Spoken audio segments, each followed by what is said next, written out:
Our Earth is structured sort of like an onion. It's one layer after another. Starting from the top down, there's the crust, which includes the surface you walk on. Then farther down, the mantle, mostly solid rock. Then even deeper, the outer core, made of liquid iron. And finally, the inner core, made of solid iron, and with a radius that's 70% the size of the moon's. The deeper you dive, the hotter it gets. Parts of the core are as hot as the surface of the sun. Hello and welcome to KYC News. Please don't forget to subscribe and hit the bell icon. As a professor of Earth and planetary sciences, opens a new tab, I study the insides of our world.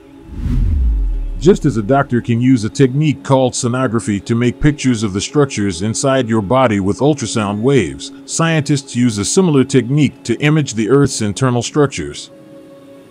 But instead of ultrasound, geoscientists use seismic waves, sound waves produced by earthquakes. At the Earth's surface, you see dirt, sand, grass, and pavement, of course. Seismic vibrations reveal what's below that, opens in new tab rocks, large and small.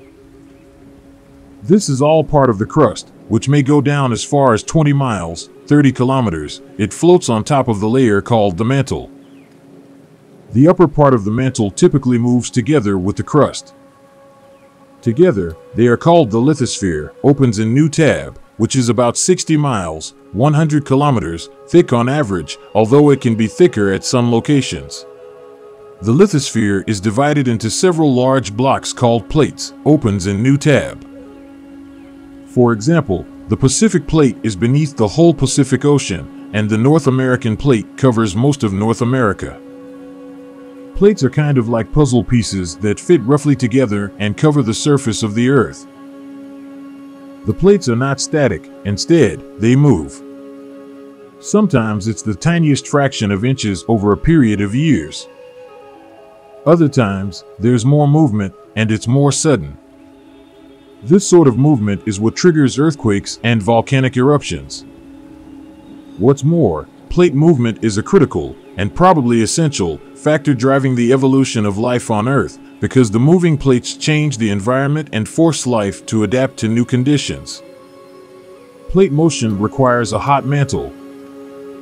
And indeed, as you go deeper into the Earth, the temperature increases. At the bottom of the plates, around 60 miles, 100 kilometers deep, the temperature is about 2,400 degrees Fahrenheit, 1,300 degrees Celsius. By the time you get to the boundary between the mantle and the outer core, which is 1,800 miles, 2,900 kilometers down, the temperature is nearly 5,000 F, 2,700 C. Then, at the boundary between outer and inner cores, the temperature doubles to nearly 10,800 F, over 6,000 C. That's the part that's as hot as the surface of the sun. At that temperature, virtually everything, metals, diamonds, human beings, vaporizes into gas. But because the core is at such high pressure deep within the planet, the iron it's made up of remains liquid or solid. Collisions in outer space. Where does all that heat come from? It is not from the sun. While it warms us and all the plants and animals on Earth's surface, sunlight can't penetrate through miles of the planet's interior. Instead, there are two sources. One is the heat that Earth inherited during its formation 4.5 billion years ago. The Earth was made from the solar nebula, opens in new tab, a gigantic gaseous cloud, amid endless collisions and mergers between bits of rock and debris called planetesimals. This process took tens of millions of years. An enormous amount of heat was produced during those collisions, enough to melt the whole Earth. Although some of that heat was lost in space, the rest of it was locked away inside the Earth, where much of it remains even today.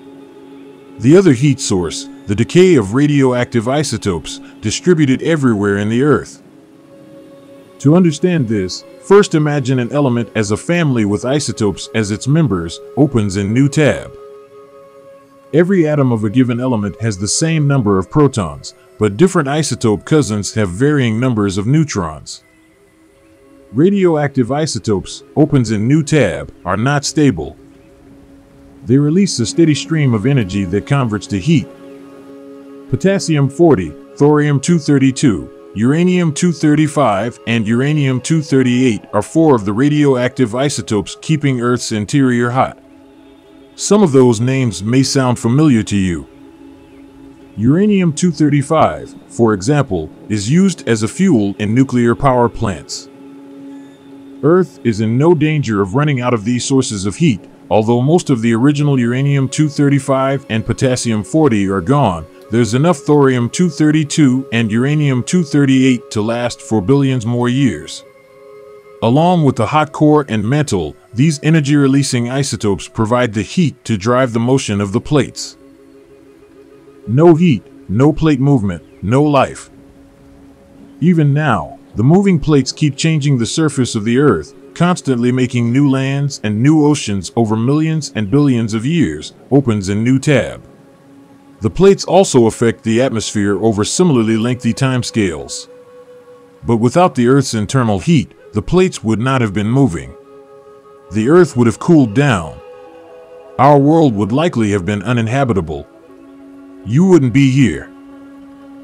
Think about that the next time you feel the Earth under your feet. An illustration depicting the different layers of the Earth, the asteroid, identified by authorities as 2023 BU, will come within 2,100 miles of the Earth's surface Thursday, NASA said upon its discovery over the weekend. The comet, known as C/2022 E3 ZTF, is a dazzling green color chiefly because of the presence of the gaseous inorganic chemical diatomic carbon, according to a news release from McGill University, published last week. Huan uses elemental and isotopic tracers, together with petrology and mineralogy, to study the Earth's mantle and the early solar system.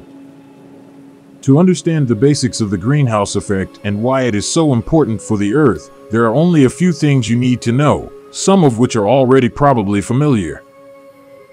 You know that when you stand in sunlight, you feel warmer than when you are in shadow, so you can feel that the light, radiant energy, the sun gives off carries energy that can warm an object, you. Although you usually cannot see it, all objects give off radiant energy, and you can sometimes feel this energy. Plate motion requires a hot mantle, and indeed, as you go deeper into the Earth, the temperature increases. Newly discovered #asteroid 2023 BU will pass 3,500 kilometers above the tip of South America on January 26. The bottom of the plates, around 60 miles, 100 kilometers, deep. The temperature is about 2,400 degrees Fahrenheit, 1,300 degrees Celsius. ZTF was discovered by astronomers Frank Massey and Bryce Bolin using the Zwicky Transient Facility on March 2 last year. By the time you get to the boundary between the mantle and the outer core, which is 1,800 miles, 2,900 kilometers, down, the temperature is nearly 5,000 F, 2,700 C. Pic. Then, at the boundary between outer and inner cores, the temperature doubles to nearly 10,800 F, over 6,000 C, 0.8 billion years, said researcher Arnab Chakraborty, a postdoctoral researcher at McGill.